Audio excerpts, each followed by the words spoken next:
ามารถรักษาพันธุ์รายงานสำนักงานตำรวจแห่งชาติอนุญาตผ่อนผันให้รถบรรทุกขนส่งน้ำมันเดินรถในทุกจังหวัดได้ตลอด 24 ชั่วโมงจนถึงวันที่ 30 เมษายนนี้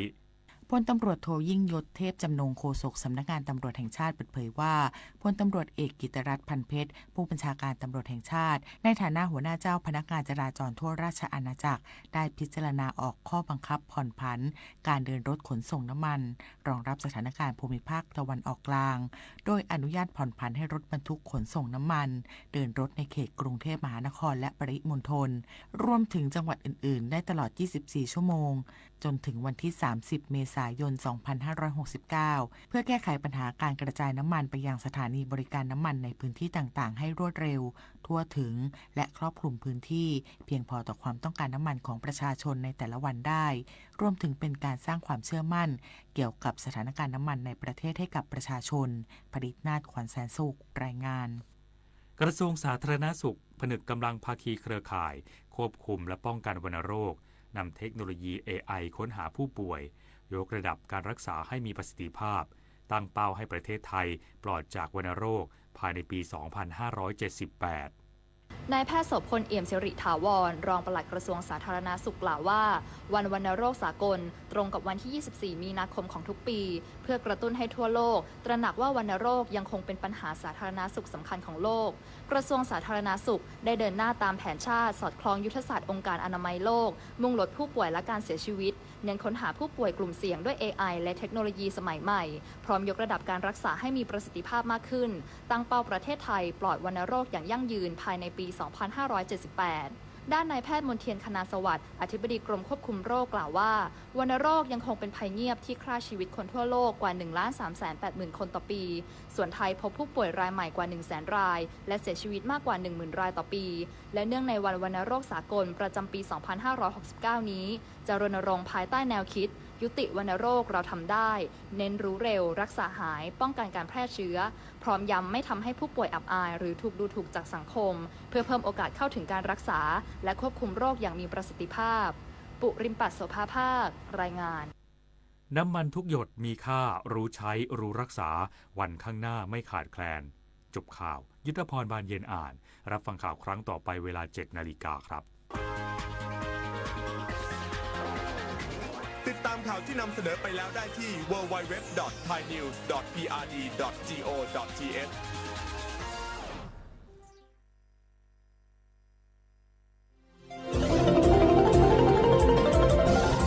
วิทยุแห่งประเทศไทยให้ความรู้คู่ความสุข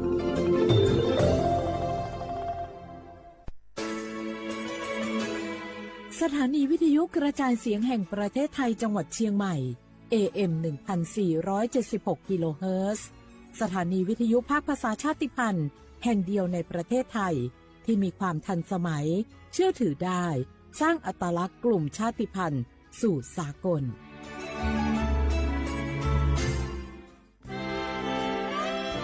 ตลอดประวัติศาสตร์ของชาติไทยพระมหากษัตริย์ไทยทรงเป็นพลังศรัทธาทรงทำนุบำรุงและอุปถัมภ์ศาสนาให้เป็นหลักยึดเหนี่ยวจิตใจของประชาชนเป็นแนวทางในการดำเนินชีวิตด้วยความดีงามศาสนาสอนให้คนไทยรู้จักคุณธรรมความดีและความสามัคคีช่วยประคองจิตใจในยามทุกข์เสริมพลังใจในยามเผชิญอุปสรรคเป็นรากฐานสำคัญของสังคมด้วยพระบารมีแห่งพระมหากษัตริย์และศาสนาอันเป็นที่พึ่งทางใจคือพลังศรัทธาที่ล้อมรวมคนไทยทั้งชาติสู่ความมั่นคงสงบสุขและยั่งยืนตลอดไปร่วมเสริมสร้างความรักในสถาบันหลักของชาติโดยสำนักงานประชาสัมพันธ์ที่ 3 กรมประชาสัมพันธ์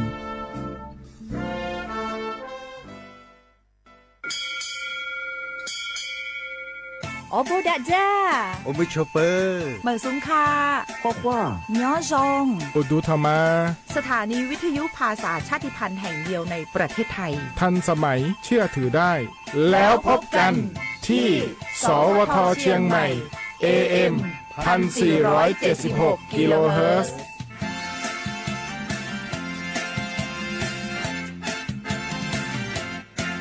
ข้าราชการ คือพลังขับเคลื่อนประเทศภายใต้นโยบายรัฐบาลดิจิทัลพัฒนาบริการภาครัฐเพื่อประชาชนให้รวดเร็วเข้าถึงง่ายและเป็นธรรมด้วยปณิธานซื่อสัตย์ต่อหน้าที่ยึดมั่นความดีมีจิตมุ่งบริการสืบสารงานเพื่อปวงประชา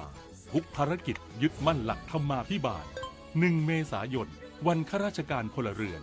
ร่วมทำงานด้วยหัวใจเพื่อประเทศไทยที่ก้าวหน้าและยั่งยืนข้าราชการคือพลังขับเคลื่อนประเทศภายใต้นโยบายรัฐบาลดิจิทัลพัฒนาบริการภาครัฐเพื่อประชาชนให้รวดเร็วเข้าถึงง่ายและเป็นธรรมด้วยปณิธานซื่อสัตย์ต่อหน้าที่ยึดมั่นความดีมีจิตมุ่งบริการสืบสารงานเพื่อปวงประชาทุกภารกิจยึดมั่นหลักธรรมาภิบาล1 เมษายนวันข้าราชการพลเรือนร่วมทำงานด้วยหัวใจเพื่อประเทศไทยที่ก้าวหน้าและยั่งยืนเจ็บป่วยฉุกเฉินวิกฤตอันตรายถึงชีวิตคนไทยทุกคนใช้สิทธิเจ็บป่วยฉุกเฉินวิกฤตเข้ารักษาโรงพยาบาลใกล้ที่สุดได้ทันทีไม่เกิน72ชั่วโมงตามนโยบายรัฐบาลให้ความคุ้มครองสอบถามเพิ่มเติมสายด่วนสปสช1330ตลอด24ชั่วโมง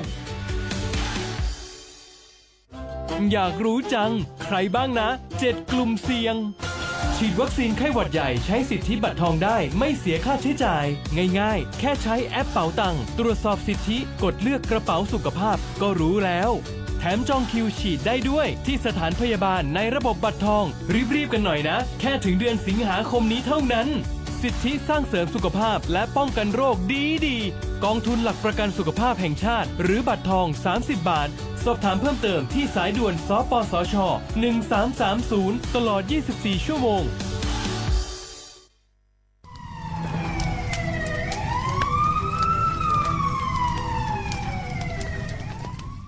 ชาว่าพวกมา30,000เมียง我们家多去出边เมียงมา我们家吃兰来嘛是别人啊90%我们家我老做饭家都什么ที่เนี่ยว่าจะว่าโลสักอย่าง我们家比话จะมือดูทุกชมาที่เนี่ยก็สักทุกชมางที่พวกทุกชาที่มาความเนี่ย PA 2.5พิลามาที่เนี่ยว่าเราโชว์ให้ขูอยู่ในจ้าที่เนี่ยว่าเราโชว์เฮินนาพิลามามีความเสี่ยงจะไม่คือโรคหัวใจโดยว่ามันเลยโดยนี่คือสมองเสียมาโรคปอดใกล้มางที่บ้าน我们家มาสายาสถาบันวิจัยวิทยาศาสตร์ที่เนี่ยคือเทคโนโลยีแห่งประเทศไทยไงวุ้ยชอบมาคือแต่คนแรกยืนจอละโคตุถัดสู้มีฉากขาดมาจะมาเมื่อเขาลิบาลิมาเป็นซาบิวมันจะสู้งบเนี่ยคือวชสำนักงานวิจัยแห่งชาติง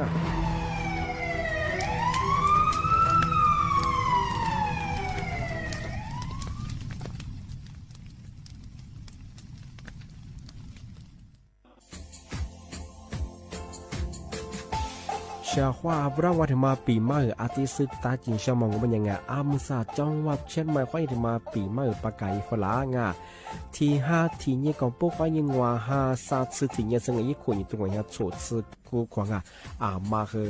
ตุทัดโซดกับปากกับเมียนเบสเพียลุมมีโดขยันโดจุดเปลือกจัดสึกความแบบดิต้มแบบตุทัดโซบรังที่เนี่ยพื้นที่หรือตัวจางเป็นยังก็ยากระบบไฟดีข้อนี้มาอนุญาตอยู่ไม่คือมาคือตุทัดโซดที่เนี่ยปีความว่าตุสองเป็นยังฝ่าฝืนยังคือกลุ่มหมายละชัวยาชัวยาโซดที่บ้านก็เป็นยังมาตุชัวตุเบียพะมัวงเป็นยังอาวุธโทแจ้งศูนย์อำนวยการแก้ไขปัญหาหมอกควันที่นี่คือฝุ่นละอองมาคือจังหวัดเชียงใหม่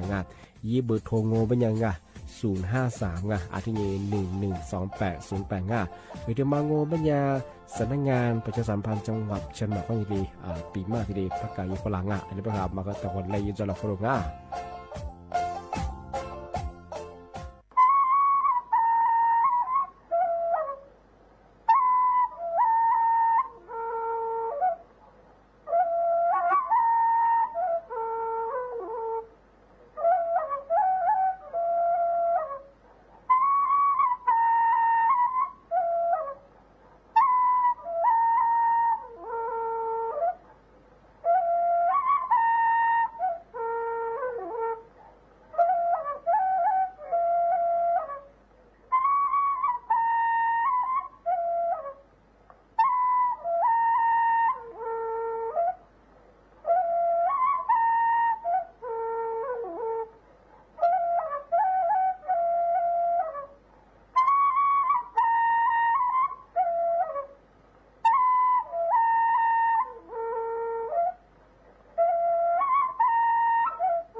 这让我念别的了，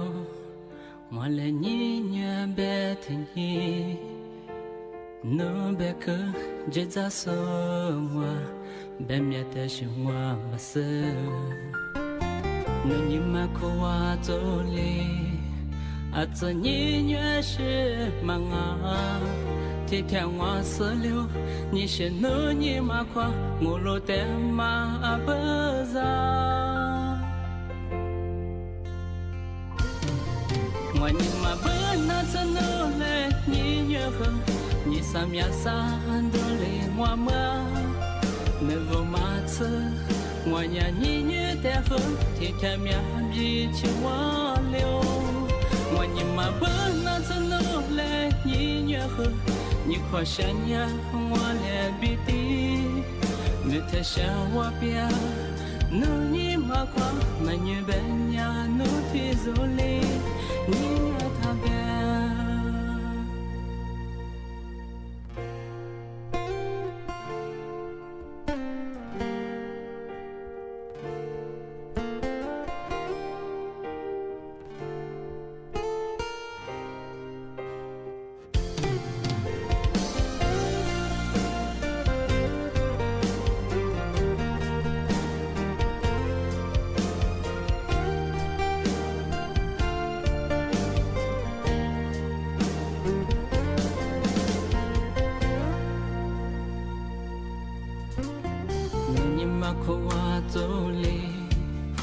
这你也是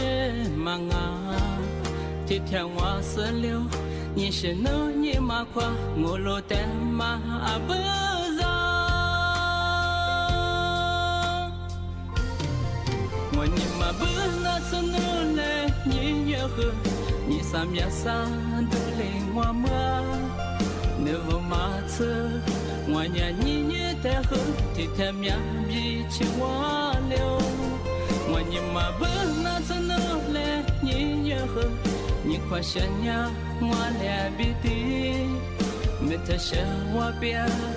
努你妈快，没女本呀努提走哩，你呀他别。我你妈不那次努来你越喝，你啥面啥都来我妈，没不马次。我呀你越得喝，天天面比起我了。我你妈不那次努来你越喝，你快想呀我来比的，没得想我别，努你妈快，没女本呀努提走哩，你越他别，没得想我别。努你妈夸，没女本呀，努提走哩，你女他别。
你没听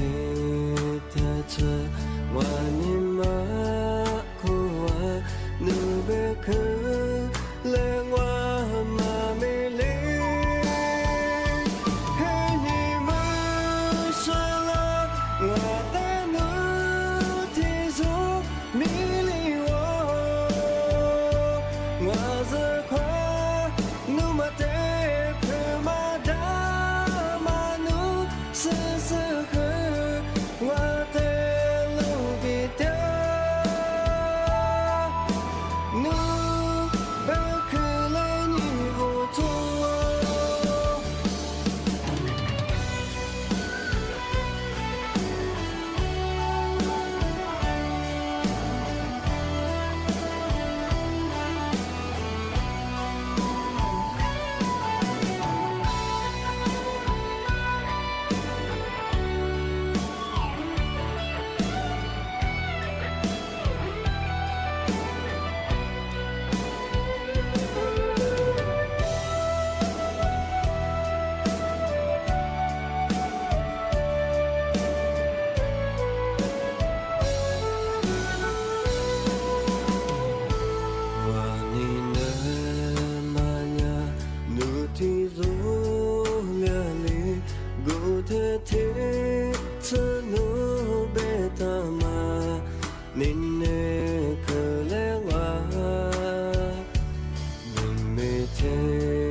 Lubiani,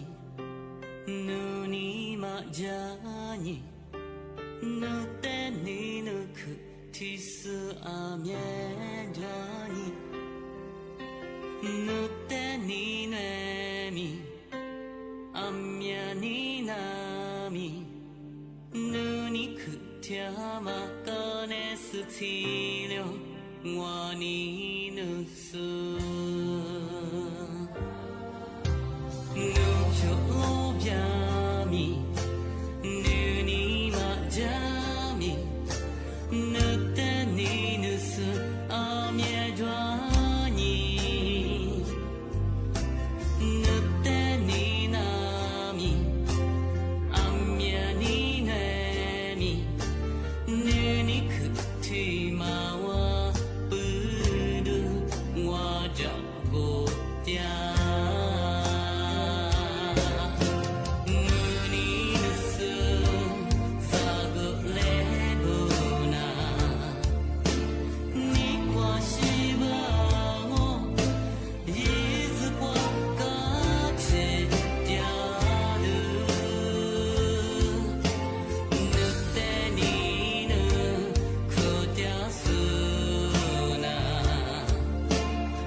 我你努斯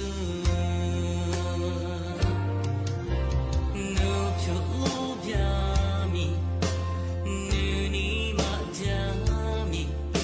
努得你努斯阿面抓你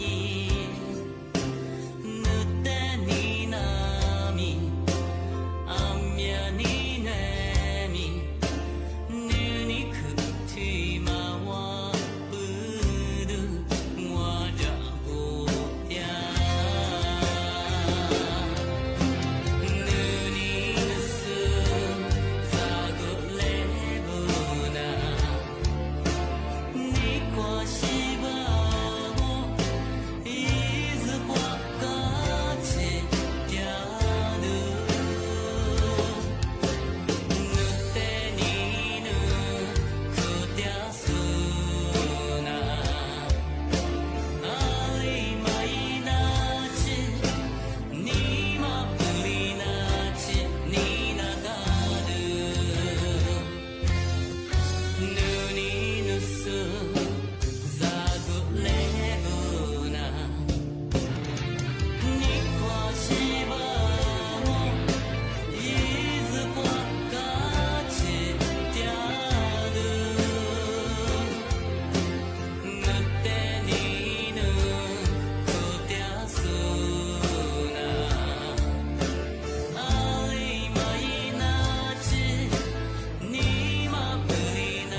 起你那嘎的你玛不里那起你那嘎的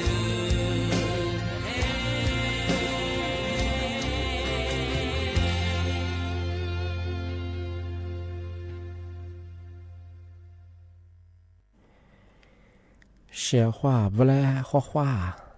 นี่แหละถูกโมขวานีเจนโมเอาลิสุงโดดซึตัวเปลาวงาเอาลิสุงดูกุงมัญญาจิ้มหมายงาสถานีวิทยุกระจายเสียงแห่งประเทศไทยจังหวัดเชียงใหม่ว่าโดจ้างาเอาวิทยุโดยจำบางโงมัญญายี่ระบบญา AM ยี่ครึ่งความถี่โงมัญญาติตัวลี่เฮียสี่ชื่อ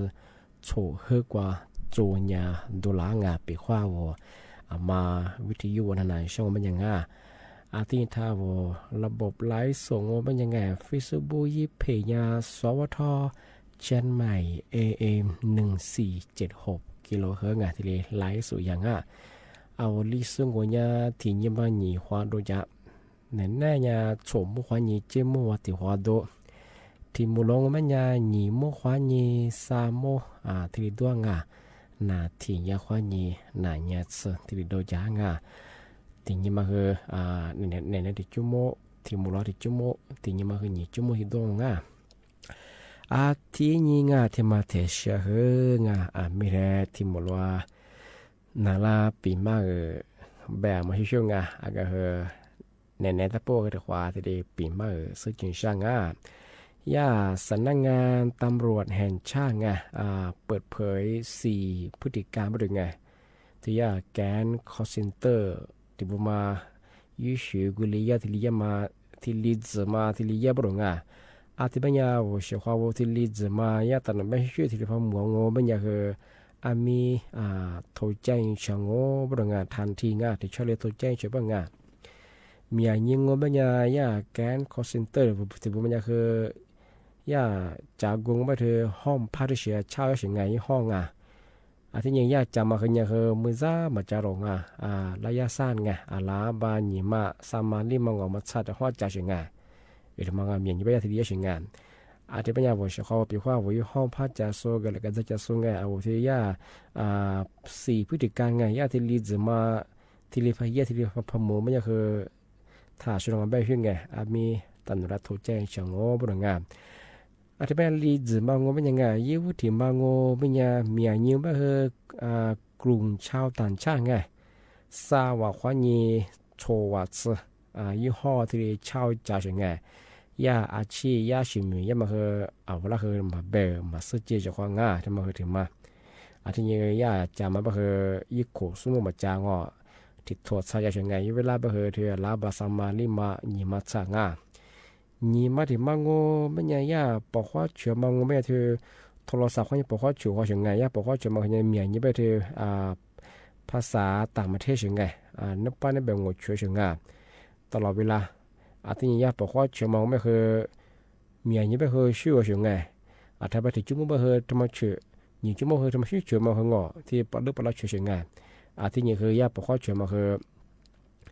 กว่าชื่อยังไงเชื่อพูดไม่คือยากว่าทางสคริปต์ว่าสุยาถูว่าโบตังมังไงอะไรชื่อตัวอะไรวิจารณ์ว่าที่ตัวนี้คือที่เชื่อยังไงอะไรแบบเชื่อของไงเอาหัวใจยังไงเป็นข้อที่มันชื่อพอดามันคือเอาหัวมีสงสัยได้ไงมันคือเนี่ยแกนคอเซ็นเตอร์เป็นยังไง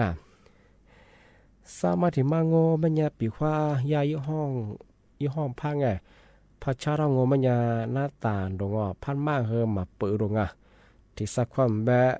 ที่มูลแบงอ่ะตลอดที่ดิจุดดงอ่ะสักฟองมันยังตัวตลอดฟอชิงไงที่มูลมันยังตัวฟอยังอ่ะกว่าหน้าตาแต่ที่ฮอตสอบฟุ้งยิงอ่ะที่จะชิงไงที่มาเฮอวัวเฮอที่สังเกตนั่งอ่ะลีมาที่มังโง่มันเนี่ยยายี่ห้องขุนนั่งของมันคืออุปกรณ์อ่ะเธออัตโตจาดงออาที่นี่แบบเธอเครื่องคอมพิวเตอร์ไงที่นี่คือโทรศัพท์มือถือดงอที่นี่คือเราเตอร์ Wi-Fi ไงเราเตอร์ Wi-Fi ไม่ได้เอาหิ้งควากว่า Wi-Fi เหนือชื่อไงยี่เครื่องพิเศษมันคือเนี่ยเครื่องที่เรียนจบดงที่นี่คือที่นี่แก่ที่นี่คือว่าย่ายี่ชาสูยี่ช่างคือดูแลตลอดที่จบดงที่เป็นอย่างเช่นของปีข้าวที่มาชื่อลีดจะมาชื่อที่พมงมันเนี่ยคืออะไรอย่างเนี่ยคือกลุ่มแกนคอร์เซนเตอร์แบบนี้ที่กูตาว่าตรงเอาที่พมมันเนี่ยคือไงมีที่ชอบเลยตอนรัฐฟูไปถึงไงมีโทรใจบ่ตรงแต่มาคือ4พฤติการไงที่ลีดที่ตอนแบบบางที่แกนคอร์เซนเตอร์มันคือที่ลีแย่เป็นยังไงอันเป็นคือเอาว่าที่ปีมากไงปีข้าวยี่ห้อเช่าจะโซมังชื่อว่าเฮียจะโซงอีกคือมันจะโซพอที่พมไม่เคยไงมีโทรใจยังไงบ้างเอาที่ลียินจอแล้วของมันยังคือไงกลุ่มมิชาชีพแบบแกนคอร์เซนเตอร์ที่ขึ้นยังมันใหญ่เช่นไงช่วงไงเอาที่มาตื่นจอแล้วของมันยังคือที่นี่ก็ที่นี่มีอะไรมั่งก็จะมาคือจะแบบเอาเฉพาะก็มาคือที่ขึ้นได้ไงจะแบบก็เดี๋ยวที่ลีปัจจุบันรู้ไงมาคือมาที่ลีก็จะไม่ใช่ไงอันนี้เป็นสำนักงานตำรวจแห่งชาติแบบมันไม่เคยไงมาคือแต่คนละทีตื่นใจเราเขาบ้างไงปีว่าที่ลีดมาพอมองมันยังคืออันนี้ยังคือแกนคอร์เซนเตอร์ผมว่าที่ลีแย่บริงยายิ่งสูงแบบเขาบอกว่าถึงมาที่ปีมากที่สักจุดช่างปีว่าพัฒน์ตัวคือมีตำรวจโทรใจอย่างนี้ละหลายที่ตัวสอยเยอะของที่เป็นยังไงเมื่อสักครั้งนั้นคือมังกรที่ขวากันนั่งถ้ามังกรนั่นนักการยาสุปขวาตัวขวาจุดขวางเอาเชื่อเขาถ้าวิทยุนั้นน่าจะสู้งาทลายสวดตีสู้ได้ข้อความงง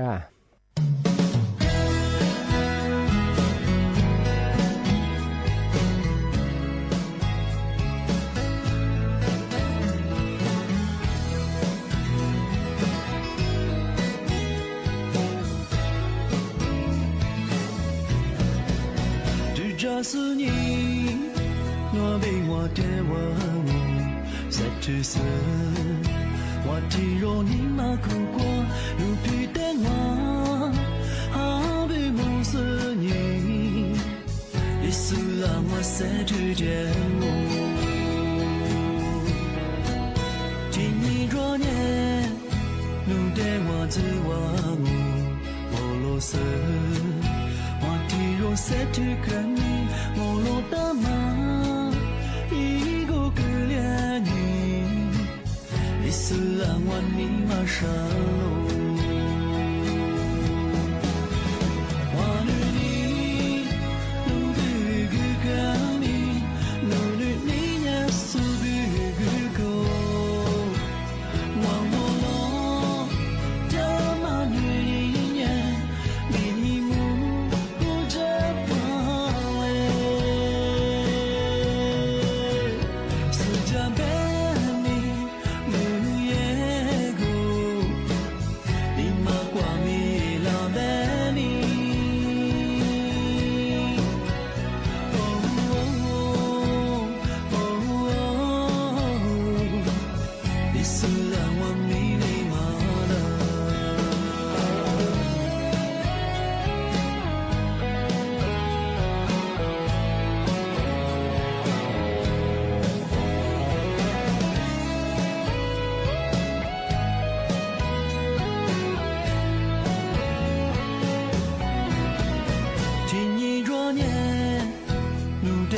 之王，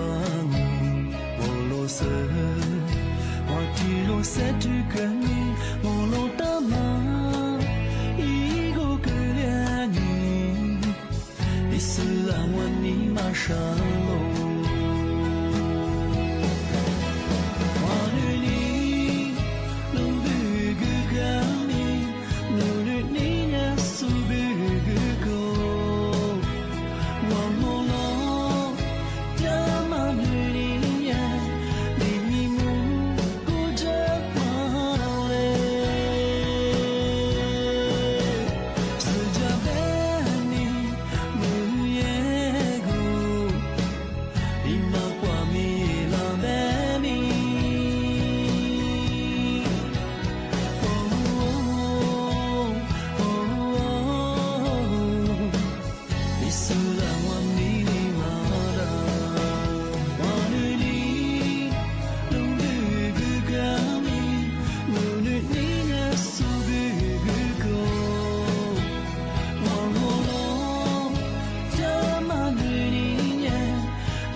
小伙伴在北洋么和送诶，在的么在努做在区中诶，在区的么和面做着，小伙伴在区的么和底下刚好嘛里头诶，是一月说嘛里提子过怎么修红诶，小伙伴我这边那边么呀，刚好嘛里边嘛诶，所以在刚好嘛里边诶是在努的嘛，所以别把这底下嘎巴这边诶底下山提子着嘛，我喜欢的我一般有养过。ที่ยาสัพพะข้าวอะไรบ้างไงอะไรมองเป็นยาสุเปียบางไงที่ยานักวิจัยสถาบันมหาวิทยาลัยเกษตรศาสตร์สุชิญิตัวนี้ฟลามังไงเอาสุที่ยาสัพพะข้าวบ้างไงกับบ้านมาจอด หมียงอ่ะที่เป็นไงกาบ้าที่มันยังเป็นว่าที่ยาข้าวหอมดอกมะลิที่105อันที่มันขู่ว่าซาซึชิมาเบชวันนี้มิลลิกรัมอันที่จองอ่ะจะที่ยากรัมมาแล้วไงที่ยาจันหนูแล้ว我们呀กาบ้าที่มาก็说别别这ไง你呀ที่ยา一种ไง258อันที่มาแล้ว我们呀10次你嘛เบชวันให้มิลลิกรัมอันที่จอดที่ยากรัมมาขู่说的呀，这哎，一个八百么哎，个八百么人家3年，阿不过的时候呢，有要古不穷哎，阿他妈个要说和10年我们人家呀，看好么哩，105他妈我们人家说和，ที่ข้าวงอ阿的本哎，ข้าวกล้อง小伙我ข้าวกล้องแบบมัน要在地的嘛，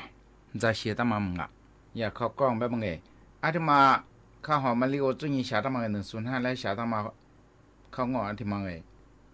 嘎巴的嘛面了，不下苏克别不成哎，过年把面嘛吃装啊。嘎巴的嘛也不我小伙娃，苏克不成呀，growth fighting，阿的嘛做了，小伙呀 growth fairly阿是阿的不哎，是呀维他命 B， 是维他命 E， 是呀嘎巴的嘛装啊。但小伙呀 growth 干嘛 amino biotic， 阿的不哎，阿的嘛个装啊，阿听头我本呀我。ที่นาและกาดูไงอิชาเบชออิชาลิเชนากาแบบมันยามะเร็งแบบเบาหวานแบบไงอันนี้ถือละกางไอชื่อเวลาช่วยนั่นน่ะมากมีอะไรจริงไงแต่เชื่อจะชอบว่าข้าวกล้องแบบไงยาจะที่จะที่เอาเวลาช่วยยาอะไรใช้ยืดใจยังไงถุงว่าอันนู้ยัวมาเลยว่าจังไง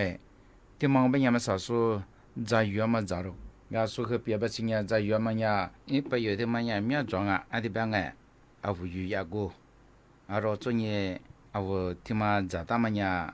ก็สุขเนี่ยว่าอันมีกี่มื้ออันมีจะมีกี่ไงอันที่มันเป็นยาวันน่าจะพิจารณามากระดังอ่ะอันที่เป็นอันที่เป็นยาไม่ใช่ยาสารอาหารอันที่มันเป็นยาที่ข้างอกอันที่มันแล้วมันเป็นยาเมียงอ่ะที่ยาดีคาร์บอนซี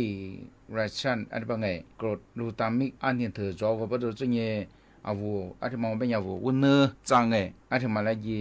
ชาหูชาเพหูขาเลยจริงอ่ะอาวุเนื้อจะเป็นมันยามันน่าเราชุดที่เป็นมันยาจังไงว่า你มาซื้อ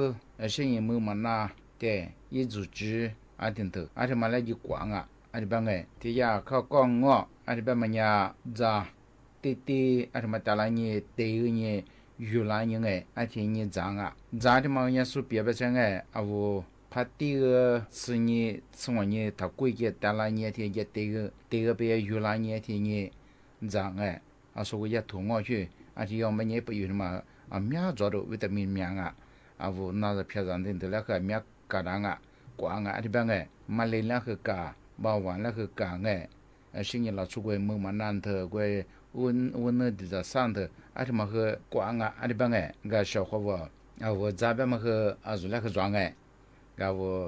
เชื่อจำมันไม่ยากสู้เชื่อกุยกูอีวิตามินเถอะก็ว่าตีจำมันไม่มากุยอาจจะช่วยก็สู้ข้างงอช่างมันยังไงจะอยู่ช่างมันยังที่ตลาดนี้จะยังกูไม่ไปอยู่เมียจงอ่ะสุดที่เพียงอ่ะก็แต่มันก็จะมาจะเป็นยังก็小伙伴呢比个比小伙伴大哎ก็มา十年哎啊不啦去年嘛十年嘛是说个是那么我们也说个十年不啦我最近那怎么啷个小伙伴来比嘛哎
起了，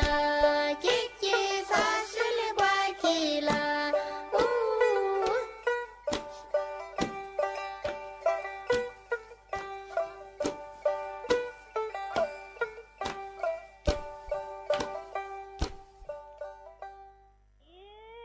你是我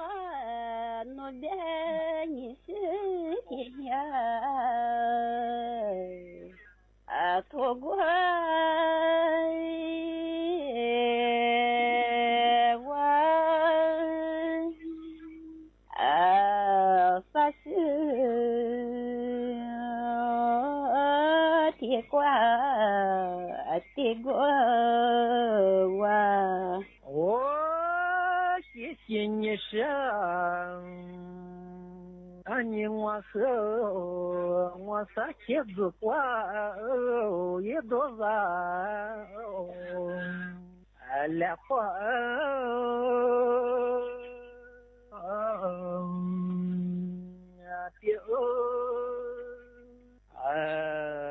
撒花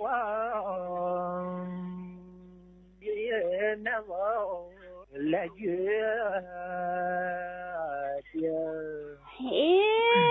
你是我那边啥天子快路人来快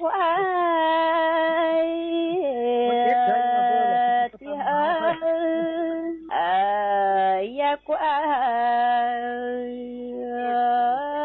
路人来月的谢谢你们，你我和子过也就你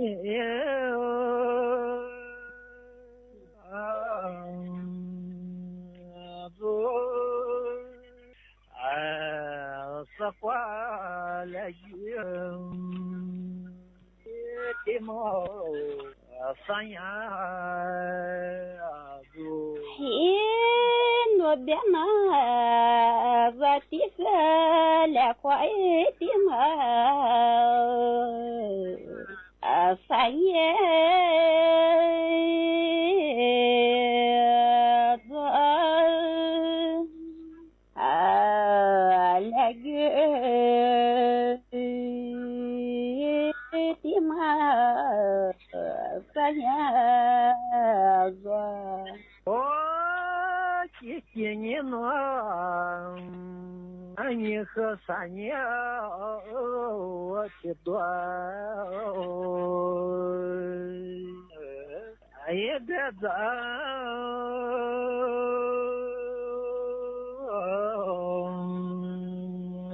老三呀。的苗多结了，你是我那边翻译的多，别在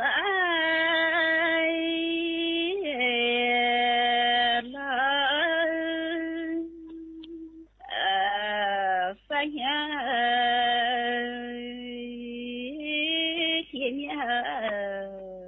多谢了，谢谢你生，我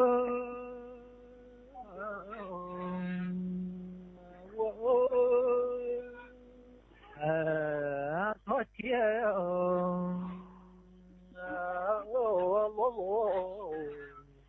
撒花我。你是我那边的在么子乖我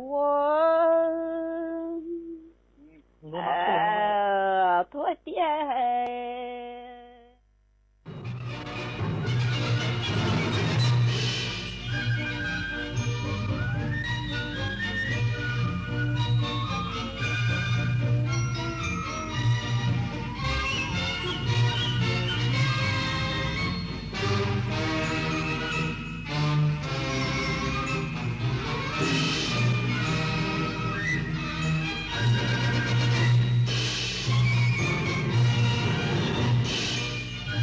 ที่นี่สถานีวิทยุกระจายเสียงแห่งประเทศไทย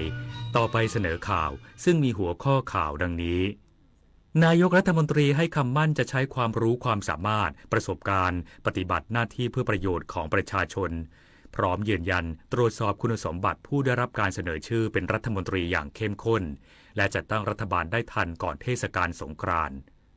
กระทรวงพลังงานยืนยันปริมาณสำรองน้ำมันเพียงพอใช้ได้นานกว่า3เดือนพร้อมเพิ่มความเข้มงวดในการตรวจสอบปริมาณน้ำมันสำรองป้องกันการฉวยโอกาสกักตุน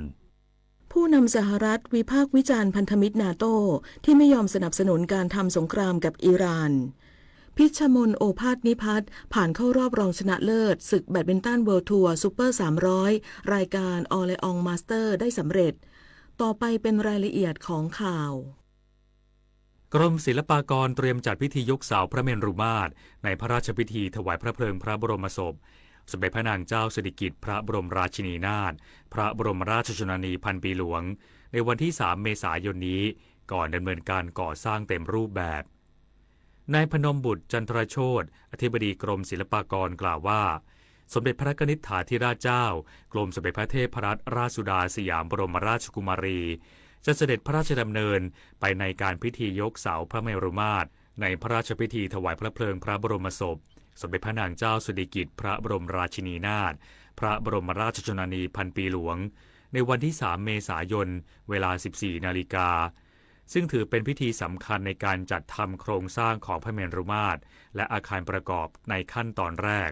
ก่อนที่จะดำเนินการก่อสร้างอาคารโดยรอบกำหนดแล้วเสร็จภายในวันที่31 ตุลาคมจากนั้นจะมีการประกอบพิธียกฉัตรซึ่งถือเป็นขั้นตอนสุดท้ายของการก่อสร้างสำหรับความคืบหน้าของการดำเนินงานล่าสุดได้มีการล้อมรั้วบริเวณท้องสนามหลวงและวางผังอาคารสำคัญต่างๆเรียบร้อยแล้วโดยจะเริ่มก่อสร้างโรงขยายแบบแล้วเสร็จต้นเดือนเมษายนเพื่อรองรับการขยายแบบลายต่างๆเท่าขนาดจริงทุกอาคารส่วนการบูรณะราชรถและพระยานมาตรที่ใช้ในพระราชพิธีถวายพระเพลิงพระบรมศพขณะนี้กรมสรรพาวุธทหารบกได้ดำเนินการเสริมความแข็งแรงของโครงสร้างและล้อเพลาราชรถขณะที่กรมศิลปากรดำเนินงานด้านประณีตศิลป์ประดับลงรักปิดทองประดับกระจกให้มีความงดงามด้านกรมอู่ทหารเรือจัดทำเชือกราชรถซึ่งการดำเนินการจะต้องแล้วเสร็จภายในวันที่30 กันยายนเพื่อเตรียมพร้อมสำหรับการซ้อมรองรับการจัดพระราชพิธีนายกรัฐมนตรีให้คำมั่นจะใช้ความรู้ความสามารถประสบการณ์ปฏิบัติหน้าที่เพื่อประโยชน์ของประชาชนพร้อมยืนยันตรวจสอบคุณสมบัติผู้ได้รับการเสนอชื่อเป็นรัฐมนตรีอย่างเข้มข้นและจัดตั้งรัฐบาลได้ทันก่อนเทศกาลสงกรานต์นายอนุทินชาญวิรากูลนายกรัฐมนตรีแถลงภายหลังพิธีรับพระบรมราชโองการโปรดเกล้าโปรดกระหม่อมแต่งตั้งให้ดำรงตำแหน่งนายกรัฐมนตรีโดยให้คำมั่นว่าจะใช้ความรู้ความสามารถประสบการณ์ปฏิบัติหน้าที่นายกรัฐมนตรีเพื่อประโยชน์สุขของประชาชนอย่างเต็มกำลังความสามารถและจะควบคุมกำกับดูแลให้รัฐบาลได้ปฏิบัติหน้าที่ด้วยความซื่อสัตย์สุจริตคำนึงถึงประโยชน์ของประชาชนเป็นลำดับแรกเปิดโอกาสให้ประชาชนมีส่วนร่วมในการทำงานของรัฐบาลเพื่อแก้ปัญหาของประเทศนายกรัฐมนตรียังขอให้การเปลี่ยนผ่านรัฐบาลครั้งนี้สร้างบรรยากาศใหม่ๆให้เกิดขึ้นในสังคมไทยเป็นบรรยากาศของการมองไปข้างหน้าร่วมกันและให้เกิดวัฒนธรรมการทำงานใหม่ๆที่มีประชาชนเป็นศูนย์กลางจะใช้ความรู้ความสามารถประสบการณ์ปฏิบัติหน้าที่นายกรัฐมนตรีเพื่อประโยชน์สุขของพี่น้องประชาชนชาวไทยอย่างเต็มกำลังความสามารถและจะควบคุมกำกับดูแลให้รัฐบาลอันประกอบไปด้วยคณะรัฐมนตรีข้าราชการเจ้าพนักงานของรัฐได้ปฏิบัติหน้าที่ด้วยความซื่อสัตย์สุจริตคำนึงถึงประโยชน์ของประชาชนเป็นลำดับแรกและจะเปิดโอกาสให้พี่น้องประชาชนมีส่วนร่วมในการทำงานของรัฐบาลเพื่อแก้ปัญหาของประเทศมีส่วนร่วมกับการพัฒนาประเทศไทยอันเป็นที่รักของเราการทำงานของภาครัฐจะต้องได้รับการตรวจสอบอย่างเข้มข้นจริงจังจากทุกภาคส่วนเพื่อการบริหารงานที่โปร่งใสโดยตั้งอยู่บนหลักนิติรัฐนิติธรรม สำหรับการจัดทำร่างนโยบายรัฐบาลที่จะแถลงต่อรัฐสภานายกรัฐมนตรีระบุว่าได้มีการหารือกันอย่างต่อเนื่องและจะยึดตามแนวทางที่ได้หาเสียงไว้ซึ่งกรอบเวลาการแถลงนโยบายจะดำเนินการให้เร็วที่สุดส่วนรายชื่อคณะรัฐมนตรีขณะนี้ได้รับรายชื่อจากพรรคเพื่อไทยแล้วและกำชับให้สำนักเลขาธิการคณะรัฐมนตรีเร่งตรวจสอบคุณสมบัติโดยเร็วที่สุดคาดหวังว่าการจัดตั้งรัฐบาลจะแล้วเสร็จก่อนช่วงเทศกาลสงกรานต์ย้ำว่าการตรวจสอบคุณสมบัติของผู้ที่ได้รับการเสนอชื่อไม่ได้จำกัดแค่พรรคเพื่อไทยแต่รวมถึงพรรคภูมิใจไทยด้วยคาดว่าจะใช้เวลาประมาณ1สัปดาห์เนื่องจากต้องผ่านการตรวจสอบจาก18หน่วยงานผลิตนาฏขวัญแสนสุขรายงานรัฐมนตรีว่าการกระทรวงการต่างประเทศย้ำข้อเรียกร้องของไทยให้ทุกฝ่ายหาข้อยุติความขัดแย้งด้วยกระบวนการทางการทูตและการเจรจาพร้อมประสานทางการอิหร่านเร่งช่วยเหลือลูกเรือมยุรีนารีที่ยังเหลืออีก3คนนายศรีหศักดิ์พวงเกตแก้วรัฐมนตรีว่าการกระทรวงการต่างประเทศเปิดเผยว่าได้ติดต่อกับรัฐมนตรีของกลุ่มคณะมนตรีความร่วมมือรัฐอ่าวอาหรับเพื่อแสดงความห่วงใยต่อสถานการณ์ความขัดแย้งในภูมิภาคตะวันออกกลางพร้อมแสดงท่าทีว่าไทยไม่เห็นด้วยกับการทำสงครามทุกรูปแบบและเรียกร้องให้ทุกฝ่ายหาข้อยุติผ่านกระบวนการทางการทูตและการเจรจาเพื่อลดความสูญเสียโดยเร็วที่สุดและใช้โอกาสนี้ขอบคุณกลุ่มประเทศความร่วมมืออ่าวอาหรับที่ได้ให้ความช่วยเหลือในการอพยพคนไทยกลับประเทศอย่างทันท่วงทีทั้งนี้ไทยได้ประสานขอความช่วยเหลือไปยังรัฐมนตรีต่างประเทศอิหร่านเพื่อช่วยเหลือลูกเรือของเรือมยุรีนารีอีก3คนที่ยังคงติดค้างอยู่ในเรือและลอยลำเข้าไปในน่านน้ำของอิหร่านซึ่งอิหร่านยืนยันว่าจะพิจารณาและพยายามหาวิธีช่วยเหลือนอกจากนี้ยังได้ส่งรายชื่อเรือไทยที่ต้องการขออนุญาต